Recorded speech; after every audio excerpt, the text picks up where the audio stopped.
Hello दोस्तों, कैसे हैं आप लोग? उम्मीद करता हूँ अच्छे होंगे, स्वस्थ होंगे। मैं प्रेम प्रकाश आप सभी का स्वागत करता हूँ आपके अपने यूट्यूब चैनल और फेसबुक पेज मैथपूल पर। दोस्तों, आप लोग ऐसे ही अपना प्यार और आशीर्वाद बनाए रखिए। आप लोग जितना ज़्यादा वीडियोज़ को लाइक और शेयर करते हैं, कहीं न कहीं मुझे उतना ज़्यादा मोटिवेशन मिलता है और मुझे मोटिवेट करता है कि मैं और भी वीडियोज़ बनाऊँ मैथ से रिलेटेड। तो उसी क्रम में आज का जो वीडियो है वो त्रिभुज का क्षेत्रफल जो हम लोग सीरीज शुरू किए हैं उसी का पार्ट 2 है। पार्ट 1 में ऑलरेडी मैंने कवर किया था कि त्रिभुज का क्षेत्रफल कैसे हम लोग निकालते हैं कोऑर्डिनेट ज्योमेट्री में, कौन सा फॉर्मूला हम लोग यूज करते हैं और उसका हम लोग डेरिवेशन देखे थे। आज के इस पार्ट में हम लोग कुछ एग्जाम्पल सॉल्व करने वाले हैं। जैसा कि आप बोर्ड पे देख पा रहे हैं, एक त्रिभुज है जिसका कि तीनों वर्टिसेस दिया हुआ है, 1 -1 -4 6 -3 -5। तो आपको इस त्रिभुज का क्षेत्रफल निकालना है। तो बहुत ही सिंपल है। आपको आपको त्रिभुज का क्षेत्रफल का जो फॉर्मूला है उसको यूज करना है। 1/2 x1 y2 - y3 plus x2 y3 - y1 plus x3 y1 - y2। ये वाला फॉर्मूला को यूज करना है और आपको क्वेश्चन को सॉल्व करना है। यहाँ पे हम लोग ये मान के चल रहे हैं कि ए बी सी जो है वो, ए जो है वो x1 y1 है, बी जो है x2 y2 है, सी जो है x3 y3 है। आप किसी को भी x1 y1 x2 y2 x3 y3 मान सकते हैं, ठीक है। मैं ए को x1 y1 मान के चल रहा हूँ, ठीक है। 1/2 x1, तो x1 जो हो जाएगा 1 into y2, y2 6 minus y3, sorry y3 -5 है, तो -5, ठीक है, प्लस x2, x2 कितना है -4 इंटू y3 -y1, y3 कितना है -5 -5 माइनस y1, y1 कितना है -1, तो हो जाएगा -1, ठीक है, प्लस x3, x3 कितना है -3, ठीक है, इंटू y1 -y2, y1 कितना है -1, तो -1 माइनस y2, y2 कितना है 6 है, तो -6, ठीक है। यहाँ पे थोड़ा कैलकुलेशन करते टाइम आपको माइनस प्लस का ध्यान रखना पड़ेगा, नहीं तो आपका आंसर क्या हो जाएगा, गलत हो जाएगा। तो थोड़ा कैलकुलेशन यहाँ पे आपको बहुत ही ध्यानपूर्वक करना है, सावधानी से करना है आपको, सो दैट कि आपका माइनस प्लस के कारण आंसर गलत ना हो। तो 1/2, ठीक है, थोड़ा टाइम दीजिएगा कैलकुलेशन करते टाइम एग्जाम में, बट माइनस प्लस का अच्छे से ध्यान रखिएगा।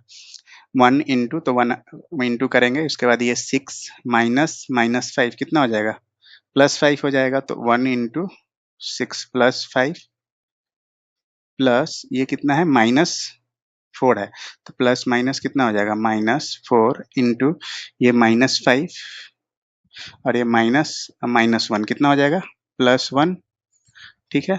और यहाँ पे भी ये -3 है, प्लस है, तो -3 हो जाएगा इंटू -1 एंड -6 कितना हो जाएगा -7, ठीक है। तो हो जाएगा 1/2, 6 प्लस 5 कितना हो जाएगा 11 -4 इंटू ये -5 प्लस 1 कितना हो जाएगा -4 हो जाएगा, तो इंटू -4, ठीक है, ये -3 इंटू, सॉरी इसको सॉल्व कर लेते हैं पे, तो -3 या -7 कितना हो जाएगा +21 हो जाएगा ये, ठीक है। ये हो जाएगा 1/2 11 -4 और -4 को मल्टीप्लाई करेंगे तो +16 +21 1/2, इसको ऐड करेंगे तो कितना हो जाएगा 6 1 7 1 8 2 1 3 1 4 48, तो ये हो जाएगा 48 वन में 2 तो ये हो जाएगा 24। ठीक है, तो एरिया कितना आ गया 24। चूंकि एरिया है तो इसको स्क्वायर यूनिट में लिखेंगे हम लोग। ठीक है, तो इस तरीके से हम लोग निकालते हैं किसी भी त्रिभुज का क्षेत्रफल जब आपका त्रिभुज का तीनों वर्टिसेस दिया हुआ है तब। अब इसी क्रम में हम लोग एक देखते हैं, जैसा कि मैंने पहले बोला था कि कोलिनियर पॉइंट्स क्या होता है। तो कोलिनियर पॉइंट्स का कॉन्सेप्ट हम लोग यहाँ पे भी कवर करेंगे। जैसे कि मान लीजिए आपका ये त्रिभुज है, ठीक है, एक कॉन्सेप्ट यहाँ पे आप समझिए, ये त्रिभुज है, ट्रायंगल एबीसी, ये त्रिभुज है। तो और कोलिनियर पॉइंट, जैसा कि मैंने डिस्टेंस फार्मूला में बताया था, कोलिनियर पॉइंट क्या होता है, अगर 3 पॉइंट कोलिनियर है मतलब कि तीनों क्या होगा, एक ही लाइन में होगा। ठीक है, एक ही लाइन में होगा, मतलब कि अगर पॉइंट ये पी क्यू आर है तो ये तीनों पॉइंट क्या होगा, कोलिनियर होगा। क्यों? क्योंकि तीनों पॉइंट जो है वो एक ही सरल रेखा पे है। ठीक है, तो इस केस में अगर अगर ए बी सी को अगर कोलिनियर होना है, अगर मान लीजिए ए बी सी पॉइंट जो है आपका, अगर ए बी सी को अगर कोलिनियर होना है तो क्या होना होगा आपको, मतलब कि अगर बी पॉइंट को यहाँ से ऐसे हम लोग लेके जाएं, ऐसे ऐसे लेके जाएं तो इधर कहीं पे आएगा। ठीक है, तो ये क्या हो जाएगा, ये और लाइन, ये और ये लाइन गायब हो जाएगा, ये और ये लाइन गायब हो जाएगा, तो त्रिभुज कैसा दिखेगा, त्रिभुज कुछ लाइन के जैसा दिखेगा। ठीक है, ए बी सी कुछ ऐसा दिखेगा। ठीक है, या फिर इस पॉइंट सी को अगर हम लोग ऐसे लेके आए, इधर लेके आए इस लाइन पे, ए बी लाइन पे, तो किस तरीके से दिखेगा, कुछ इस टाइप का दिखेगा। ठीक है, ए सी बी ऐसे दिखेगा। ठीक है, या फिर अगर पॉइंट ए को ऐसे लेके आऊं मैं यहाँ पे, तो ये वाला लाइन क्या हो जाएगा, गायब हो जाएगा, मतलब कि इसी पे आपका ओवरलैप करेगा। ठीक है, इसी पॉइंट लाइन पे, बीसी लाइन पे ओवरलैप करेगा जब पॉइंट ए को इधर लाएंगे। तो आप यहाँ पे देख पा रहे होंगे कि जो त्रिभुज जो है आपका, ऐसे जो त्रिभुज है, अगर ये तीनों पॉइंट कोलिनियर होगा तो क्या हो रहा है, एक सरल रेखा में कन्वर्ट हो जा रहा है। तो उस केस में क्या होगा, इस त्रिभुज का एरिया कितना हो जाएगा आप बताइए।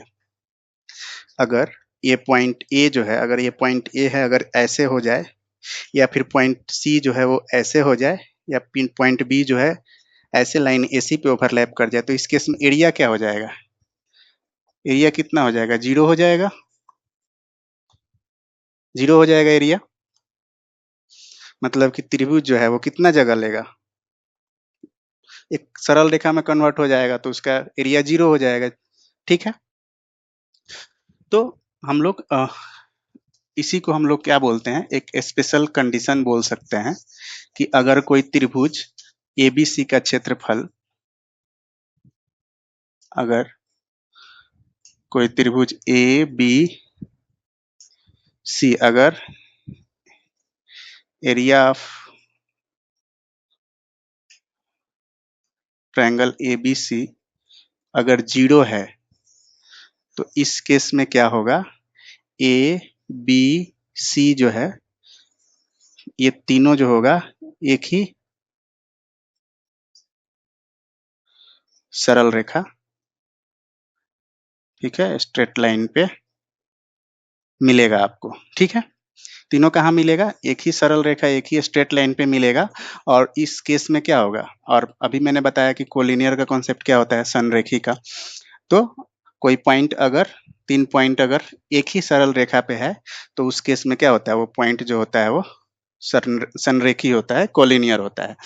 तो मतलब जब भी अगर 3 पॉइंट दिया हुआ है आपको, कोई त्रिभुज, अगर जब कोई त्रिभुज दिया हुआ है अगर, और बोलेगा कि ये त्रिभुज का जो क्षेत्रफल जो है वो अगर जीरो है, तो ये बताइए कि ये पर्टिकुलर कंडीशन में आपको कुछ पैरामीटर्स रहेगा, उसको बोलेगा निकालने के लिए। बताता हूँ मैं यहाँ पे एक एग्जांपल देता हूँ, उससे इजीली समझ में आएगा। जैसे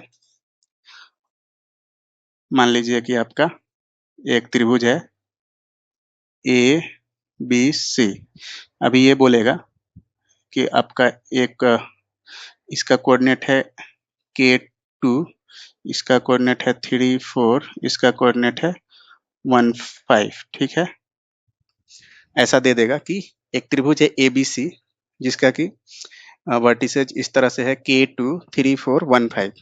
तो अगर ये त्रिभुज का क्षेत्रफल अगर 0 हो या फिर ABC अगर कोलिनियर हो तो K का क्या वैल्यू होगा, इस टाइप का क्वेश्चन एक दे देगा। तो देखते हैं कि K का वैल्यू क्या होगा। तो एरिया ऑफ ट्रायंगल कितना होता है, 1/2 x1 into y2 minus y3 plus x2 y3 minus y1 plus x3 y1 minus y2। ठीक है, अब एरिया ऑफ ट्रायंगल कितना होगा, 0 होगा। अगर पॉइंट कोलिनियर है तो एरिया ऑफ ट्रायंगल क्या होगा, 0 होगा। ठीक है, तो 0 होगा मतलब कि 1/2 0 इक्वल टू 1/2 इंटू x1 कितना है k into y2 minus y3 कितना 4 और ये कितना 5, तो 4 माइनस 5 प्लस x2 कितना 3 इंटू y3 माइनस y1 कितना 5 माइनस 2 प्लस x3 कितना 1 इंटू y1 माइनस y1 कितना 2 माइनस 4। ठीक है, तो हो जाएगा 0 इक्वल टू, अगर इसको 1/2 को अगर 2 को इधर लेके जाएंगे तो 0 हो जाएगा। तो 0 इक्वल टू इसको मल्टीप्लाई करेंगे तो कितना हो जाएगा, k into -1 plus 3 into 5 minus 2 कितना हो जाएगा, 3 हो जाएगा प्लस 2 इंटू 2 माइनस 4 -2। ठीक है, तो ये हो जाएगा आपका -k plus 9 minus 4 equal to 0। तो हो जाएगा -k 9 माइनस 4 कितना हो जाएगा 5 इक्वल टू 0। तो -k इक्वल टू -5, तो k माइनस से माइनस गया तो k इक्वल टू 5। ठीक है, मतलब कि अगर आपका k का वैल्यू अगर 5 होगा तो उस केस में क्या होगा, ये जो पॉइंट होगा ABC क्या होगा, कोलिनियर होगा, क्योंकि त्रिभुज का क्षेत्रफल क्या आएगा, 0 आएगा जब हम लोग निकालेंगे। तो इस तरीके से हम लोग त्रिभुज का क्षेत्रफल का यूज करके ये भी बता सकते हैं कि जो आपका जो 3 पॉइंट दिया हुआ है वो कोलिनियर है कि नहीं है। कैसे, अगर कोई त्रिभुज का तीनों वर्टिसेस दिया हुआ है, अगर उसका हम लोग क्षेत्रफल निकालते हैं और अगर वो 0 आता है, इसका मतलब ये है कि उसका जो तीनों जो पॉइंट है वो क्या है, कोलिनियर है, क्योंकि उसका क्षेत्रफल कितना आया, 0 आया। अभी तो यहाँ पे एक ये कंडीशन देखे हम लोग कि अगर इस तरीके से तीनों वर्टिसेस दिया हुआ है जिसमें कि एक पैरामीटर k है, तो उसका वैल्यू निकालना है कब, जब ये पॉइंट ABC कोलिनियर हो तो, या फिर त्रिभुज का क्षेत्रफल 0 हो। कोई भी आपका एग्जाम में कोई भी टर्म दे सकता है, ये भी बोल सकता है कि अगर ये कोई 3 पॉइंट है ABC, अगर ये कोलिनियर है तो k का वैल्यू क्या होगा। तो आप त्रिभुज का क्षेत्रफल का यूज करके ऐसे आप k का वैल्यू निकाल सकते हैं। या फिर ये बोलेगा कि ये पॉइंट ABC है जो कि किसी त्रिभुज ABC का वर्टिसेज है और इस त्रिभुज का क्षेत्रफल अगर 0 है तो k का वैल्यू क्या होगा, इस तरीके से भी क्वेश्चन पूछ सकता है।